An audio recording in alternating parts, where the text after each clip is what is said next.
On his 18th birthday, a young man was cast out by his stepmother, handed the deed to what she called a worthless junkyard. But what he discovered buried beneath the rust and ruin wasn't just his inheritance. It was the truth that would finally set him free. If you've ever been told you're not enough, or been handed a life that felt like a dead end, I need you to hit that subscribe button, because this story is for you. This is for all of us who were forced to find value where the world told us there was none.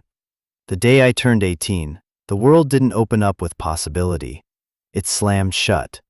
The door to the only home I'd known since my dad died clicked closed behind me with a sound of finality, as cold and absolute as a vault. Brenda, my stepmother, stood on the other side of it, her face a mask of strained relief. She hadn't even waited for the ink to dry on my legal adulthood. 2 years.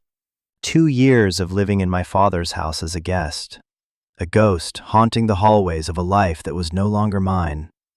2 years of counting down the days until she could legally evict the last piece of him from her life. "It's for the best, Leo," she'd said, not meeting my eyes. Her hands were busy wiping down a counter that was already spotless. It was her tell. When she was doing something she knew was wrong, she cleaned. "You need to be your own man now. Your father would have wanted that." She slid a thick manila envelope across the granite countertop, stopping it just short of my fingers. It had the weight of something important, something final. "This is it," she announced, her voice brittle. "Your inheritance." I stared at it. Inheritance. The word sounded grand, like something from a novel. I knew my dad hadn't had much left. His illness had eaten through their savings, and after he was gone, Brenda had been quick to complain about the debts, the expenses, the burden of it all. The burden of me. I picked up the envelope. Inside was a single, folded document, a deed, and a small, tarnished brass key. "What is this?" I asked, my voice barely a whisper. "It's a piece of land," she said, finally looking at me. There was a flicker of something in her eyes, pity maybe, or just smug satisfaction. "Your father bought it years ago. A little investment, he called it. 5 acres up in Northwood. It's all yours now. The title is clear." Hope, a stupid and fragile thing, fluttered in my chest for a second. 5 acres. Land. That was something. That was more than nothing. Land? Like a property? Brenda gave a short, sharp laugh that was devoid of any humor. "You could call it that. Most people would call it a junkyard, Leo. Because that's what it is. Scraps and salvage, I think he named it. Piles of rusting cars and old washing machines. It's worthless. The taxes on it probably cost more than you could ever sell it for." She leaned forward, her voice dropping to a conspiratorial hiss. "My advice? Let the county take it for back taxes. Don't even go up there. Just walk away. Start fresh. Get a job at the distribution center. They're always hiring." A worthless junkyard. The fragile hope in my chest shattered into dust. Of course. It was the perfect parting gift from her. A burden wrapped in the language of an inheritance. A final insult to my father's memory, making his last provision for me seem like a joke. I felt a cold anger rise in my throat, but I swallowed it. Arguing with Brenda was like throwing stones at a tank. Pointless and exhausting. I clutched the envelope and the key. My duffel bag, packed with the few clothes and books that were mine, was already by the door. She'd made sure of that this morning, a not-so-subtle reminder that my time was up. "There's a bus that leaves for Northwood at 4, she said, turning her back to me again, already moving on. "It's $200. I left it on your dresser. A birthday gift." The finality of it was breathtaking. She wasn't just kicking me out, she was shipping me off. To a junkyard. The $200 wasn't a gift. It was fair to my own personal exile. I looked around the kitchen, at the gleaming appliances and the framed photos on the wall. They were all of her and her new life. The ones with my dad had been taken down months ago, relegated to a dusty box in the attic, just like his memory. Just like me. I didn't say goodbye. I just picked up my bag, walked out the door, and didn't look back. The Florida heat hit me like a physical blow, thick and suffocating. I stood on the manicured lawn, the click of the deadbolt echoing in my ears, and felt a profound sense of dislocation. I was 18. I was an adult. And I was homeless. My only possession in the world was a key to a place Brenda called worthless. The weight of it in my pocket felt less like an opportunity and more like an anchor, pulling me down into an ocean of uncertainty. The bus station was a 5-mile walk. I adjusted the strap of my duffel bag on my shoulder and started moving. Each step was a step away from the past, but I had no idea what I was walking toward. All I had was a name on a piece of paper, scraps and salvage, and the bitter taste of my stepmother's parting words in my mouth. Worthless. The word echoed with every footfall on the hot pavement. The bus station was a symphony of quiet desperation. People waiting, people leaving, people with nowhere else to go. I fit right in.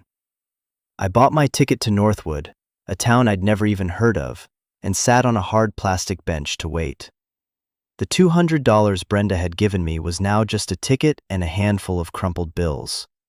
I pulled out the deed again, unfolding the thick, legal paper. My name was there, typed in stark black letters. Leo Vance. And below it, the legal description of a property I couldn't even picture. My father's signature was at the bottom of the transfer document he'd set up with his lawyer years ago to be executed on my 18th birthday. It was his familiar, looping script, the one I knew from birthday cards and notes he'd leave on the fridge. Seeing it felt like a punch to the gut. He had planned this. He had bought this place for me. But why a junkyard? Brenda's voice echoed in my head. Worthless. My phone buzzed in my pocket, a number I didn't recognize. I almost ignored it, but something made me answer. Hello? Is this Leo Vance? A calm, professional voice asked. Yes, who is this? My name is Arthur Henderson. I was your father's attorney, and his friend. I'm calling, well, first to wish you a happy birthday, son, and second, to confirm you've received the documents from Mrs. Vance. Mr. Henderson. I remembered the name. He was a kind, older man who had visited my dad a few times when he was sick. He always had a gentle smile and sad eyes. I got them, I said, my voice thick. The deed. And a key. Good, he said. There was a pause. I could hear papers rustling on his end. Listen, Leo. I know how this must look. Brenda called me this morning to confirm she'd given you the envelope. Her tone was, well, you can imagine. I didn't have to imagine. She called it a worthless junkyard. I heard Mr. Henderson sigh, a long, weary sound. Your father, Michael, he was a complicated man, especially at the end. He had his reasons for everything he did. He made me promise not to interfere, just to make sure the transfer went through smoothly. He said you would know what to do. Know what to do? I scoffed, the sound bitter even to my own ears. I don't even know where I'm sleeping tonight. I'm at a bus station heading to a town I've never heard of to take possession of a pile of scrap metal. What am I supposed to do with that? Go there, Leo, Mr. Henderson said, his voice firm but gentle. Just go to the property. The key you have is for the gate and for the small office building on the premises. Your father, he left things for you. He was very specific about it. He said it was important for you to be the one to find them. Things? What things? He didn't tell me everything, son. He just told me that the junkyard wasn't what it seemed. He called it a safe deposit box that no one would ever think to look in. He said, and these were his exact words, "Everything Leo needs to build a future is there. He just has to be strong enough to dig for it." Strong enough to dig for it. The words hung in the air between us. It sounded like something my dad would say. He was always talking in metaphors, in riddles. He loved puzzles. It was infuriating and endearing at the same time. A memory surfaced, unbidden. My dad and me, years ago on a camping trip. Him teaching me how to read a compass. "The map tells you where to go, Leo," he'd said, "but your gut tells you why." "Leo, are you still there?" Mr. Henderson's voice pulled me back to the present. "I'm here," I said, my throat tight. "I'm on my way." "Good lad," he said, and I could hear the smile in his voice. "My number is on the letterhead of the documents. Call me if you need anything, anything at all. And Leo, your father was so proud of you. Don't you ever forget that." The line went dead, but the words remained. The bus to Northwood was called over the loudspeaker, its engine rumbling to life outside. I stood up, my bag feeling a little lighter now. It wasn't much. A cryptic message from a dead man's lawyer. A riddle about digging for a future. But it was more than I'd had an hour ago. It was a thread of hope, thin and frayed, but it was there. I walked out to the bus, the tarnished brass key cold and solid in my hand. Brenda had called it worthless. My dad had called it a safe deposit box. One of them was wrong, and for the first time all day, I felt a flicker of determination. I was going to find out who. The bus ride was a long, slow crawl out of the familiar and into the unknown.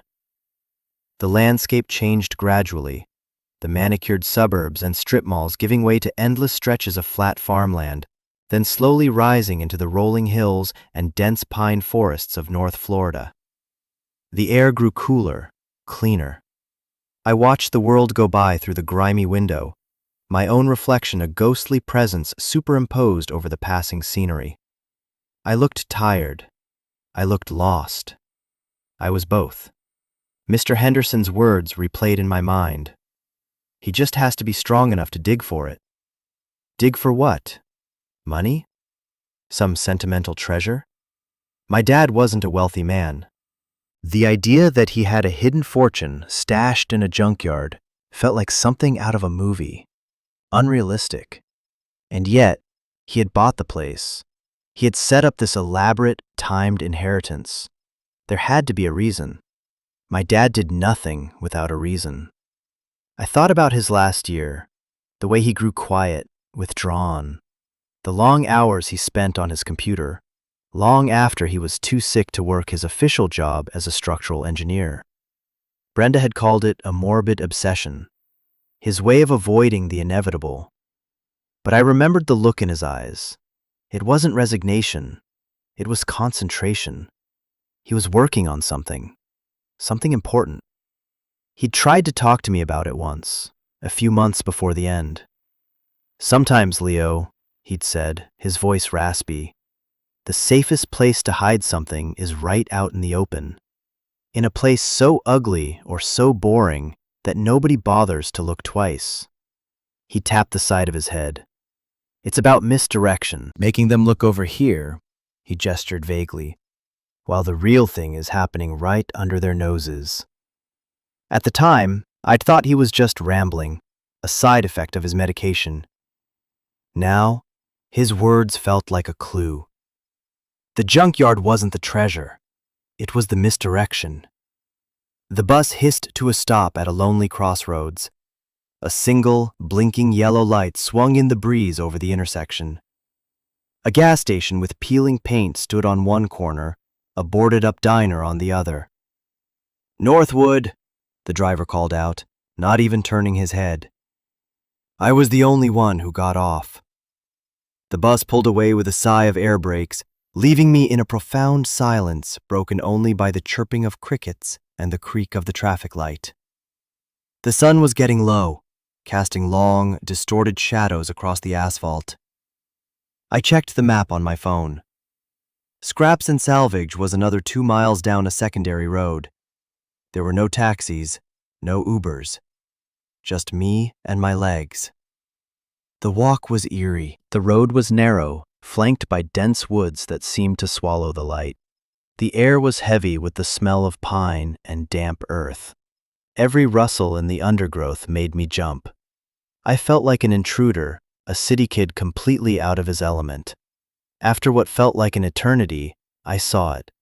A tall, chain-link fence, topped with barbed wire, choked with weeds and ivy. A large, faded sign hung crookedly from the gate. In peeling blue letters it read, "Scraps and Salvage. M. Vance, Proprietor."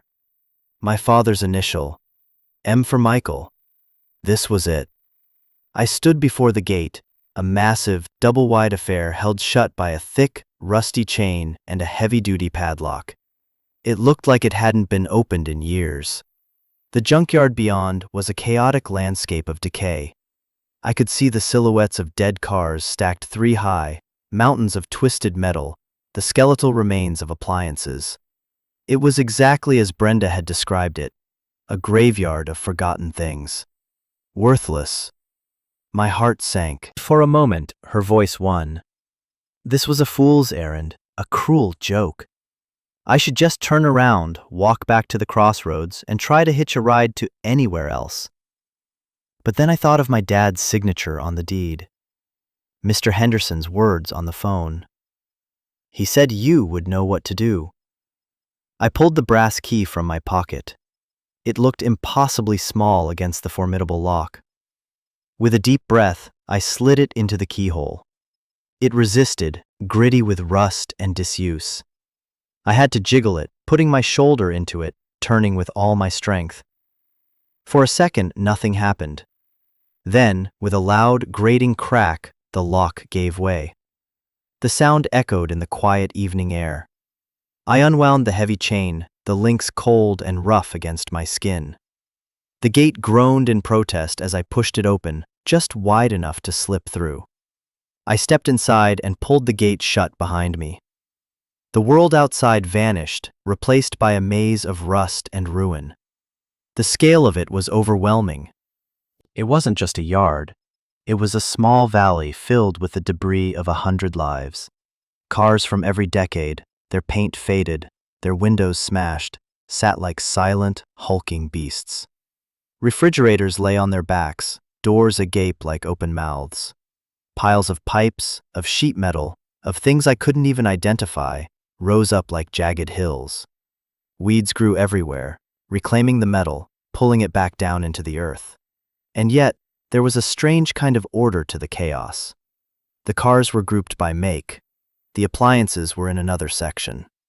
There were paths, narrow and overgrown, but they were there. It was a mess, but it was an organized mess. My dad's touch. According to Mr. Henderson, there was an office. I scanned the property, my eyes tracing the paths. In the center of the yard, perched on a slight rise, was a small, prefabricated building. It looked more like a construction site trailer than an office. It had a single door, a window covered by a metal grate, and a sagging porch. That had to be it. I started walking, my footsteps unnaturally loud on the gravel and broken glass. The sun had dipped below the horizon now, and the yard was sinking into a deep blue twilight. The air grew colder. A sense of being watched prickled the back of my neck, but I knew it was just the place itself. The weight of all this forgotten history. Every rusted-out car held the ghost of a road trip, a commute, a first date. Every broken appliance held the memory of a home. It was a sad place, but it was my place, the only one I had. I reached the office trailer and climbed the 3 rickety wooden steps to the porch. The same type of heavy-duty padlock was on the door. The brass keys slid in much more easily this time, protected from the elements by the small overhang. The lock clicked open with satisfying ease. I pushed the door open. The air that rolled out was stale and musty, the smell of dust and time. I fumbled along the wall inside, my fingers searching for a light switch. I found it, flicked it up, and a single, bare bulb hanging from the ceiling flickered to life, casting a weak, yellow glow over the room. It was one small, cluttered space. A metal desk sat against the far wall, covered in a thin layer of dust. A worn-out swivel chair was tucked beneath it. Along one wall was a simple cot with a thin mattress and a folded army blanket. On another, a small kitchenette unit with a hot plate, a mini-fridge, and a sink. It was sparse, functional, and deeply, achingly familiar. It was exactly the kind of space my dad would create for himself. A workshop. A hideout. My duffel bag slid from my shoulder and hit the floor with a thud. I walked over to the desk, my fingers tracing a path through the dust on its surface. There were papers neatly stacked and weighted down by a heavy gearshift knob. A Rolodex, a coffee mug with a faded engineering firm logo on it, holding a collection of pens. It was like he had just stepped out for a moment. My gaze fell on a single object in the center of the desk. A small, wooden box, about the size of a shoebox. It was simple, unadorned, but it was made of a dark, rich wood that stood out against the utilitarian metal of the desk. On top of it was a sealed white envelope. My name was written on it in my father's looping hand. Leo. My breath caught in my throat. This was it. This was what Mr. Henderson had been talking about. He left things for you. I reached out, my hand trembling slightly, and picked up the envelope. The paper was crisp, the corners sharp. It felt like a sacred object. I sank into the dusty swivel chair, the springs groaning under my weight. The single light bulb hummed overhead. Outside, the wind whispered through the canyons of scrap metal. In the stillness of that forgotten office, surrounded by the ghosts of 1,000 broken things, I broke the seal. The letter inside was several pages long, filled with my father's familiar handwriting. I took a deep, shaky breath and began to read. My dearest Leo, it started. If you are reading this, then it means two things. First, that I am gone, and for that, son, I am more sorry than you will ever know. The thought of leaving you is the only thing that has ever truly scared me. Second, it means Brenda has finally shown her true colors and kicked you out. I am sorry for that too. I knew she would. In a way, I counted on it. I had to stop and reread that last line. I counted on it. What could he possibly mean? I felt a flash of anger. He knew she would do this to me, and he let it happen? I forced myself to keep reading. I know you must be feeling lost, angry, and abandoned. You have every right to be. I have put you in an impossible position. But I need you to trust me, Leo. Just one last time. I have not abandoned you. This place, this junkyard, is not your inheritance. It's your armor. It's your fortress. And it's your key to a future I fought to secure for you. My eyes scanned the page, drinking in the words. A few years ago, I discovered something at my firm. A profound and deliberate error in the structural calculations for a series of public works projects, bridges, overpasses. It wasn't an accident. It was a cost-cutting measure, signed off on by the highest levels of the company. They were building things they knew would fail, putting thousands of lives at risk, just to pad their profit margins. I brought it to my superiors, quietly at first. I was naive. I thought they would want to fix it. Instead, they offered me a promotion, a bonus, hush money. When I refused, they threatened me. When I persisted, they destroyed me. They launched a smear campaign, accused me of incompetence, of falsifying my own credentials. They buried me in lawsuits. They bled me dry, financially and professionally. By the time they were done, no one would hire me. My name was poison. And then the diagnosis came. It felt like a final, cruel joke. They had taken my career, my reputation, and now my life was on a countdown. But they made one mistake. They thought they had taken everything. In their final settlement to make me go away, they gave me a modest sum. They thought I would drink it away or use it to pay for my treatments. They underestimated me. I used every penny of it to buy this place. This ugly, forgotten, 5-acre pile of junk in the middle of nowhere. And I started to move things. Not just scrap metal, Leo. I moved my work here. The real work. The original files. The annotated blueprints showing the falsified data. Taped recordings of conversations they never knew I was making. A complete record of their crime.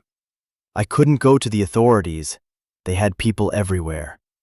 I couldn't trust the banks. So I built my own vault, a place no one would ever look. Because who would ever think that the evidence needed to bring down a billion-dollar corporation was buried under a pile of rusted-out Fords? That's your inheritance, son. Not the land. The truth. In the small wooden box on this desk, you will find a map and a set of instructions. They will lead you to a place on this property. You will have to dig. It won't be easy, but what you find will give you a choice. The box is locked. The combination is a date that I know you will never forget. The day we launched the model rocket in Miller's Field. The one that went so high we lost it in the clouds. The day you told me you wanted to be an engineer, just like me. Day, month, year. I put the letter down, my hands shaking. My mind was reeling. It was all too much. Corporate conspiracy, a secret crusade, a hidden vault. It sounded insane. But as I looked around the dusty office, at the meticulous, if cluttered, order of the place, it also made a terrifying kind of sense. This was my dad. Methodical. Principled to a fault. Stubborn. He wouldn't just lie down and let them win. He would fight back in the only way he could. Quietly. Patiently. He would build his fortress of junk and wait. I looked at the wooden box. The day we launched the rocket. My 10th birthday. June 12th. 061210. My fingers went to the small, brass combination lock on the box. It had 3 dials. No, it needed 6 digits. The memory hit me with the force of a physical blow. The date. And the time. He'd made a big deal about the time. A launch has to be precise, Leo, he'd said, tapping his watch. We'd launched it at exactly 3:05 p.m. 061210. 1505. That wasn't it. He used to write dates in a specific format for his work. Month, day, 2-digit year. June 12th, 2010. The combination lock had 6 tumblers. 061210. My fingers trembled as I turned the small dials. 0, 6, 1, 2, 1, 0. I pulled on the latch. It clicked open. I lifted the lid. Inside, nestled on a bed of faded red velvet, was not a map, but a single, heavy, old-fashioned car key. Taped to it was a small, folded piece of paper. I unfolded it. It was a hand-drawn diagram of the junkyard, a bird's-eye view. Different sections were shaded and labeled. Domestic sedans, import trucks, appliances. One car, in the far northwest corner of the yard, was circled in red ink. Next to it, my dad had written, "The Blue Queen." Beneath the key was another, thicker envelope. This one was sealed with wax, stamped with his engineering signet ring. A note was taped to it, in the same familiar script. "Leo, read the first letter. Find what's buried. Then and only then open this. This is your choice. I love you. Dad." I stared at the contents of the box. The key. The map. The second sealed letter. This was a treasure hunt. A high-stakes game designed by my father from beyond the grave. The weight of it all settled on me. The exhaustion from the day, the emotional turmoil of the letter, the sheer, surreal madness of the situation. It was too much. I slumped back in the chair, the letter still clutched in my hand. Tears I hadn't even realized were welling up began to fall. They dripped onto the dusty desk, leaving small, dark circles. I cried for my dad, for the battle he had fought alone. I cried for his stolen reputation, for his shortened life. I cried for the 2 years I'd spent feeling lost and resentful, not knowing the truth of his final days. And I cried for myself, for the scared, lonely 18-year-old kid sitting in a junkyard, holding a dead man's secrets. The single bulb overhead seemed to dim. The silence of the yard pressed in. For a long time, I just sat there and let the grief wash over me, a tidal wave of sorrow. When the tears finally subsided, a strange calm settled in their place. The anger was gone. The fear was still there, a low hum beneath the surface, but it was overshadowed by something else. A sense of purpose. My dad had trusted me with this. He had believed I would be strong enough.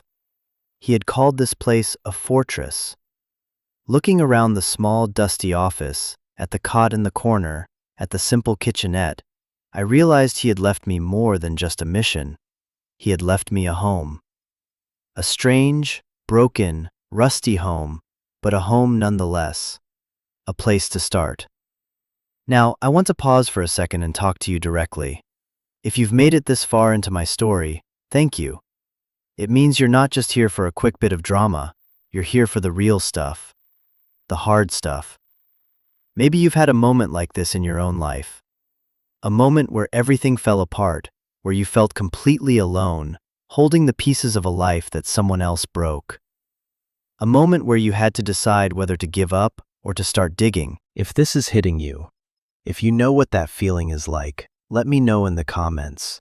You don't have to share the details. Just let me know you get it. This community is for people who get it. We're building a space here for stories about hitting rock bottom and finding the strength to build a ladder back up. So if that's you, make sure you're subscribed, because we're in this together. Now, let's get back to the junkyard.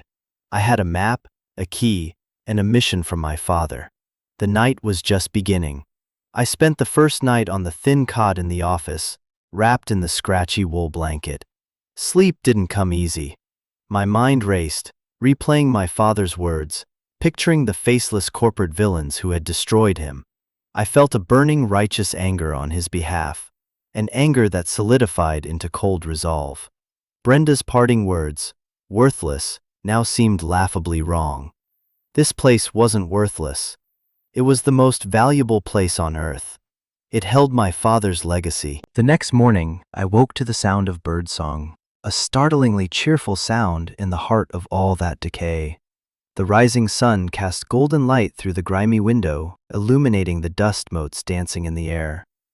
For the first time in 2 years, I woke up in a place that felt like mine. The feeling was strange, powerful. I made a rudimentary breakfast out of the energy bars in my duffel bag and explored the kitchenette. The water from the sink ran brown at first, then cleared. It tasted metallic, but it was wet. The mini fridge hummed to life when I plugged it in. It was a start. After splashing my face with cold water, I unfolded the hand-drawn map. The Blue Queen. I grabbed the heavy car key and stepped out into the morning. The junkyard looked different in the daylight. Less menacing, more melancholy. It was a museum of obsolescence. I followed the map, navigating the narrow paths between the metal mountains. The air was cool and smelled of dew and rust. It took me 20 minutes of winding through the maze to find the northwest corner. And there it was. It wasn't a car. It was a truck.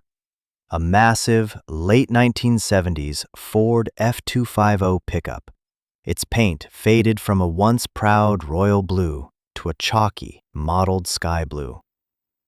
It was bigger and older than most of the other vehicles, set apart from the main stacks. It rested on 4 flat tires, slowly sinking into the soft earth. Its chrome grille was pitted but intact, giving it the vague impression of a grimacing face. The Blue Queen. My dad always had a flair for the dramatic. The key I held was for a Ford of that era. I walked to the driver's side door. The key slid into the lock, but the door was rusted shut. I pulled and pulled, my sneakers slipping on the damp ground, but it wouldn't budge. I tried the passenger side. Same result. Frustrated, I stood back and looked at the truck. This was the spot. But the map didn't say what to do here. It just pointed to the truck. My father's words came back to me. You will have to dig. I looked at the ground around the truck. It was overgrown with weeds and tough-looking grass. It looked like any other patch of dirt on the property. Where was I supposed to dig? The entire 5 acres? That was impossible. There had to be another clue. I walked around the truck, running my hands over the cold, rusted metal. I peered through the grimy windows into the cab. The interior was surprisingly well preserved. The bench seat was cracked, but not torn to shreds. The dashboard was dusty, but whole. Nothing looked out of place. I went back to the driver's side, staring at the door as if my gaze alone could open it. I was missing something. My dad's puzzles were never this simple. They always had a second layer, a twist. The key, the map, the truck. What was the connection? I looked at the key in my hand. It was a door key, but it was also an ignition key. I stared at the ignition cylinder through the driver's side window, and then I saw it. A thin piece of fishing line, almost invisible, tied to the ignition and trailing down under the dashboard. My heart started to beat faster. It was a trigger of some kind, but I couldn't get to it without opening the door. I thought about breaking the window. It felt wrong, destructive, but maybe that was the point. Maybe I had to be willing to break something to find what was hidden. I looked around for a rock or a piece of heavy metal. As my eyes scanned the ground near the front of the truck, I saw something else. A small, unnatural depression in the earth just in front of the massive chrome bumper. It was subtle, just a slight hollow, almost perfectly circular, as if a post had once been there and been removed. I knelt down, brushing away the weeds. The ground was softer here. I started digging with my bare hands, the damp soil cool and gritty. A few inches down, my fingers hit something hard and flat. A stone paver. I worked my fingers around the edges and pulled. It came up with a sucking sound, revealing a small, dark cavity beneath. My heart hammered against my ribs. I reached into the hole. My fingers closed around a cold, metal object. I pulled it out. It was a small, hand-cranked winch, the kind used for boats or ATVs. A length of steel cable was spooled around it, and the end of the cable disappeared back into the hole, leading under the truck. On the winch's housing, a single word was scratched into the paint. Pull. I understood. The door wasn't meant to be opened with a key. It was a decoy. The entire truck was a decoy. The real secret was underneath. I found a sturdy-looking lug wrench nearby and used it as a handle for the winch. I inserted it and began to crank. It was brutally hard work. The winch groaned, and the cable grew taut, vibrating with tension. I put my whole body into it, my muscles screaming in protest. Slowly, agonizingly, something began to move. I heard a deep, grinding sound from under the truck. It wasn't the sound of metal bending. It was the sound of earth moving, of heavy things shifting. I kept cranking, sweat pouring down my face. The sun was higher now, beating down on my back. After what felt like an hour, the tension on the winch suddenly eased. I heard a solid, heavy thump from under the truck bed. I stopped, breathing heavily, and crawled on my stomach to look. There, in the middle of the undercarriage, a section of the truck's frame and the rusted bed above it had been hinged. The winch had pulled it open like a trap door. It revealed a dark, square opening leading straight down into the ground. A metal-lined shaft. My father had built a hidden entrance to a bunker and used the entire truck as a camouflaged hatch. The sheer ingenuity of it, the sheer amount of work it must have taken. left me breathless. A steel ladder was bolted to the side of the shaft, disappearing into the darkness. I hesitated for only a moment. This was the path he had laid for me. I had to follow it. I grabbed the flashlight from my phone, took a deep breath of the fresh morning air, and started my descent into the earth. The shaft was about 15 feet deep. The air grew cold and smelled of damp concrete and ozone. My feet touched a solid floor. I swept my phone's light around. I was in a small concrete room, no bigger than a walk-in closet. It was a bunker. The walls were bare, the floor was concrete, and the ceiling was low. Against the far wall was a single, heavy-duty metal locker, the kind you'd find in a high school gym, but thicker, more industrial. And on the front of the locker, a combination dial. Of course. Another lock, another puzzle. I walked over to it, my footsteps echoing in the small, silent space. There was no note this time. No clue. Just the lock. I tried the rocket launch date again. June 12th, 2010. Nothing. I tried my own birthday. Nothing. I tried my dad's birthday. Nothing. I spent a frantic 10 minutes trying every significant date I could think of, my frustration mounting with each failed attempt. I leaned my head against the cold metal of the locker, defeated. What had I missed? He said I would know. What was it that I was supposed to know? I closed my eyes and tried to think like him. Puzzles. Riddles. Misdirection. The Blue Queen. The winch. Everything was a step-by-step process. I had followed the map. I had found the truck. I had found the bunker. What was the one thing he had told me to do before I came down here? Read the first letter. I took out my phone and used its light to read the letter again, more slowly this time. I scanned each line, searching for a hidden meaning, a number, a code. I got to the part about his firm, about the crime he'd uncovered. A profound and deliberate error in the structural calculations for a series of public works projects, bridges, overpasses. It wasn't an accident. It was a cost-cutting measure, signed off on by the highest levels of the company. Project number 815. Project number 815. My eyes widened. It was a detail I had skimmed over, lost in the drama of the story. A project number. A simple, 3-digit number mentioned only once. It was so subtle, so buried in the text. It was exactly his style. My heart hammering, I turned back to the lock. The dial was a simple 3-number combination. Right, left, right. I took a breath. 8, 1, 5. I spun the dial to the right, landing on 8. I spun it left, passing 8 once, and stopping on 1. I spun it right again, directly to 5. I pulled the handle. With a heavy, satisfying clank, the locker door swung open. The contents were neatly, meticulously organized.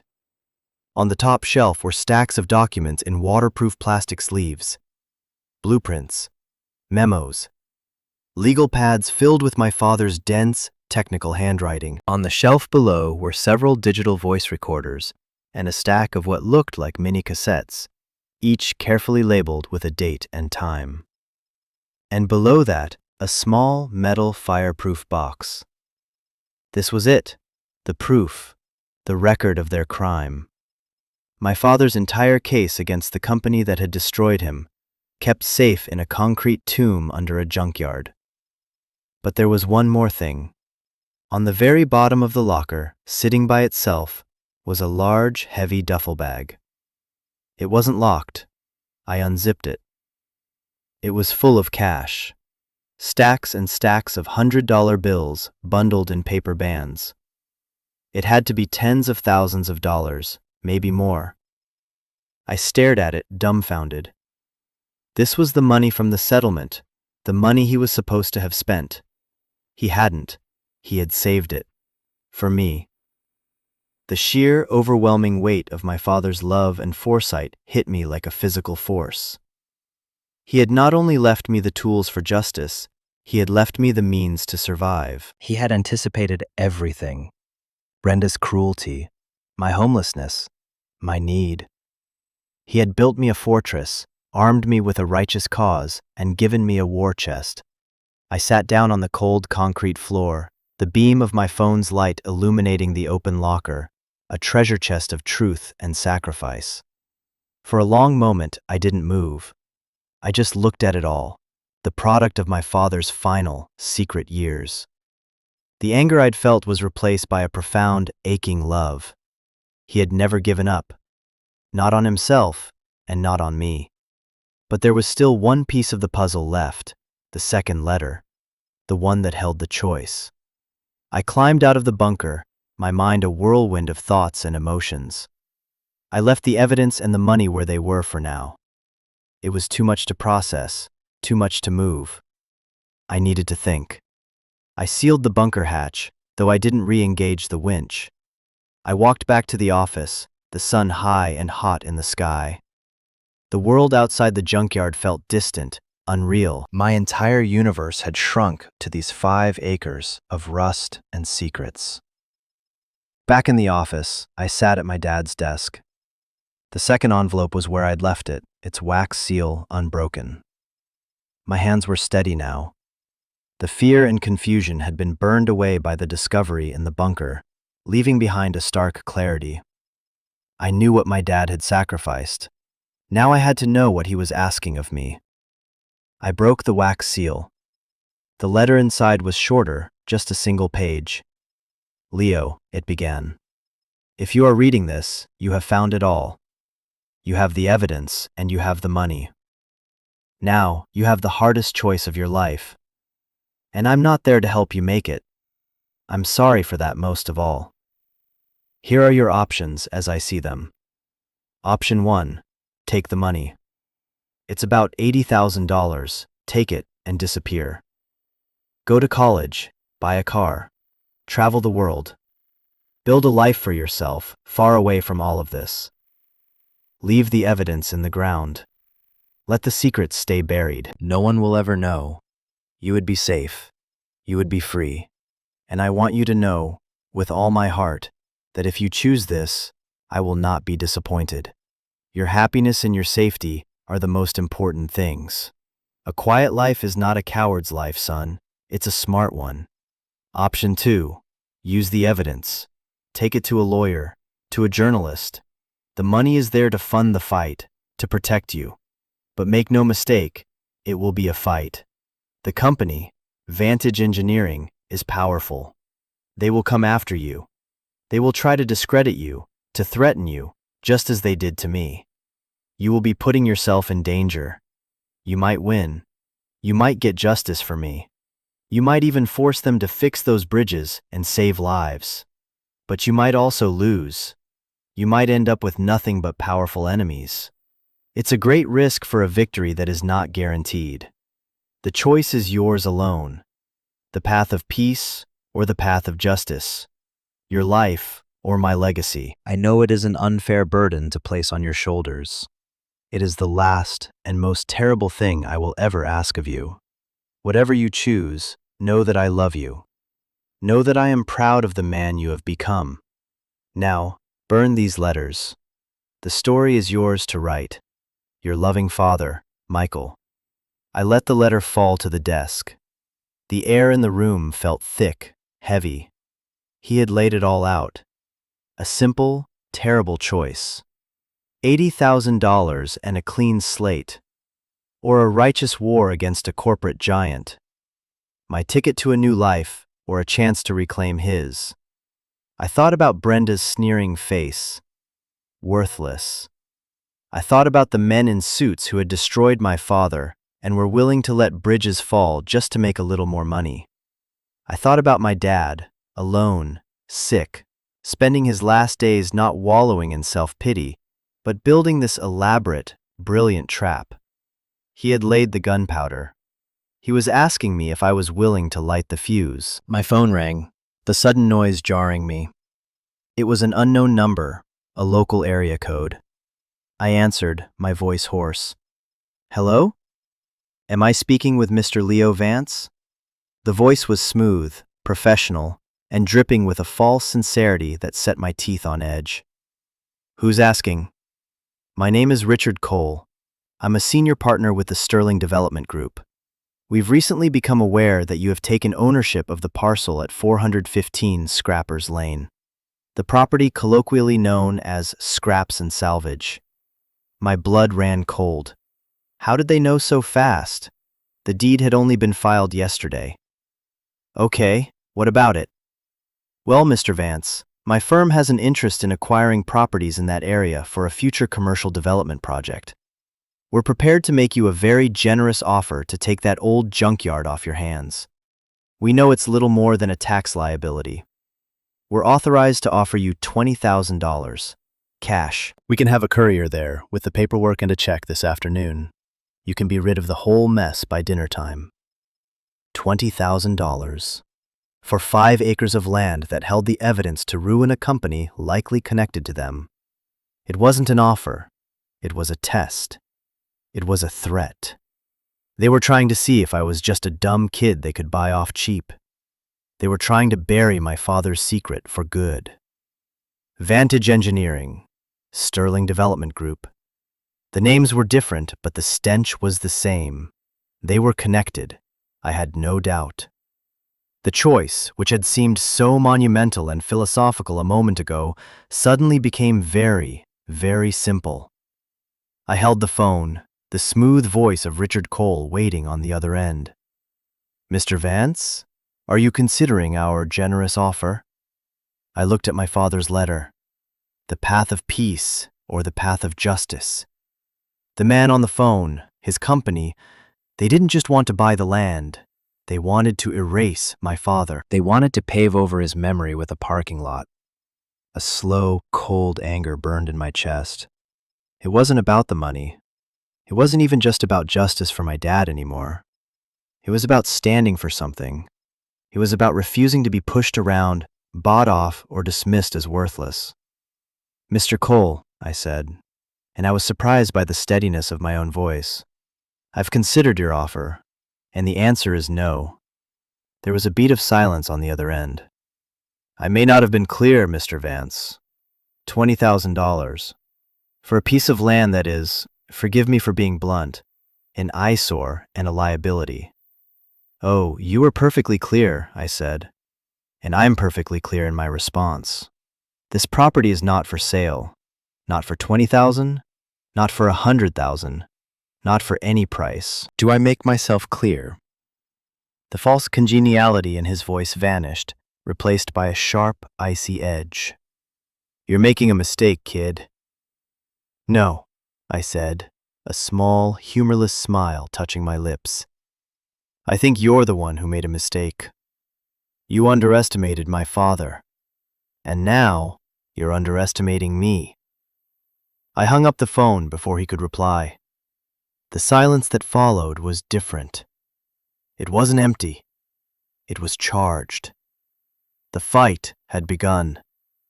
I had made my choice. I stood up and walked over to the small kitchenette. I found a metal trash can and took it outside. One by one, I took the 2 letters my father had written me, held them over the can, and lit them with a match I found in a drawer. I watched the flames consume the paper, turning his words into gray ash that floated up into the blue sky. The story is yours to write. He was right. His part of the story was over. Mine was just beginning. My first call was to Arthur Henderson. I told him everything. I read him the key parts of the first letter before I burned it. I told him about the bunker, the evidence, the money. I told him about the phone call from Sterling Development.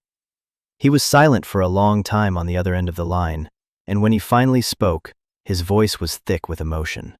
My God, he whispered. That stubborn, brilliant son of a gun. He actually did it. He did, I said. But he left the last part to me. He left me a choice. I made it. I want to fight them, Mr. Henderson. Will you help me? Help you? His voice was suddenly fierce, full of a fire I hadn't heard before. Leo, Your father was my best friend. They destroyed him, and I stood by and did nothing but offer condolences. This isn't just your fight, it's mine too. Don't you move a thing. I'm getting on the first flight up there. We're going to get that evidence, and we are going to bury them with it. The relief was so immense it almost brought me to my knees. I wasn't alone in this anymore. The next few days were a blur of activity. Mr. Henderson arrived, looking less like a lawyer and more like a general taking command of a battlefield. He was a different man from the gentle voice on the phone. He was focused, sharp, and relentless. Together, we descended into the bunker and carefully documented and removed every piece of evidence. The blueprints, the recordings, the logs. We transported it all back to his hotel in sealed, tamper-proof bags. He hired a private security firm, two large, silent men who looked like they could wrestle bears, to watch over the junkyard. "Sterling Development plays dirty," he'd said. "We're not taking any chances."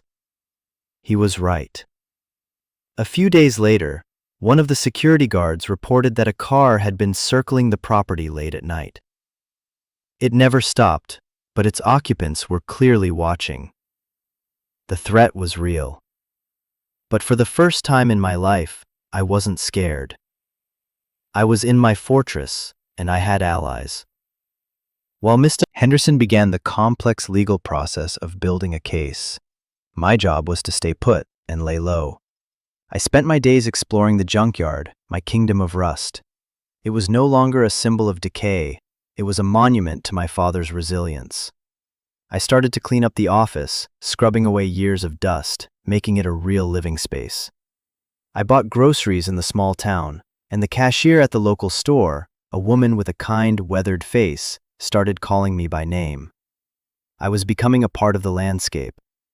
One afternoon, I found an old, sturdy workbench in one of the sheds, along with a set of my dad's tools. They were old, but well cared for. I picked up a wrench, the cool, heavy steel feeling solid and right in my hand. On the wall above the bench, my dad had tacked a faded photograph. It was of him and me, on my 10th birthday, holding the model rocket. We were both grinning, faces tilted toward the sun. I started to tinker. I pulled a small, single-cylinder engine from a defunct lawnmower and took it apart, cleaning each piece, figuring out how it worked. I found old manuals for car repair and read them at night, under the glow of the single bulb in the office. I was learning. I was building. I was becoming my father's son in more ways than one. The legal battle was long and grueling, just as my dad had predicted. Sterling Development Group was indeed a subsidiary of Vantage Engineering, a shell corporation they used for aggressive real estate acquisitions. Mr. Henderson, armed with my father's meticulous evidence, didn't file a lawsuit right away. He was smarter than that. He took the story, and a few key pieces of evidence, to a Pulitzer Prize-winning investigative journalist he knew. The story broke on a Sunday. It was a bombshell. The Bridge of Lies, How Vantage Engineering Betrayed Public Trust. It detailed the fraud, the cover-up, and the story of the lone engineer, Michael Vance, who had been silenced. My father's name was cleared. He wasn't a failure, he was a hero. The public outcry was immediate and immense. Vantage Engineering's stock plummeted. Federal investigators swarmed their headquarters. Faced with irrefutable proof and a public relations nightmare, the company crumbled. They agreed to a massive settlement. A fund was established to inspect and repair every project my father had identified. Several top executives were indicted, and as part of the settlement, a significant undisclosed sum was paid to the estate of Michael Vance, to me. It wasn't a fairy tale ending. The money didn't bring my father back. The scars of what they'd done to him, to us, remained. But it was justice. His name was cleared, his legacy secured. And I was safe. I didn't sell the junkyard. It was my home now. I used a portion of the settlement money to pay off the back taxes and to begin a long, slow process of transformation. I wasn't just cleaning it up. I was reimagining it. I started small, sorting the metal, recycling what could be recycled, and seeing the potential in what was left. That old workbench became my sanctuary. I learned to weld, to fabricate, to bring dead things back to life. The junkyard was no longer a graveyard of forgotten objects. It became a studio. I started creating sculptures out of the scrap metal, strange, beautiful things that held the echoes of their past lives. A local gallery owner who stopped by one day out of curiosity saw them and offered me a show. Life is quiet now, but it's a good quiet. It's a chosen quiet. I live in the small office, which I've renovated and made my own. The $80,000 my dad left me in the bunker? I never touched it. It sits in a trust fund, a reminder of the choice he gave me. The choice to fight. Sometimes, when the sun is setting, casting long shadows across the yard, I walk the paths between the metal hills. I'll run my hand over the cool fender of the Blue Queen, my silent, rusted guardian. I think about the word Brenda used to describe this place, and to describe me. Worthless. She was wrong. Nothing is worthless if you're willing to look closely enough. Nothing is a dead end if you're strong enough to dig. My father taught me that. This land, this beautiful, broken, rusty land, didn't just save me. It taught me who I was. It gave me a place to stand, a purpose to build, and a home to call my own. And that's my story.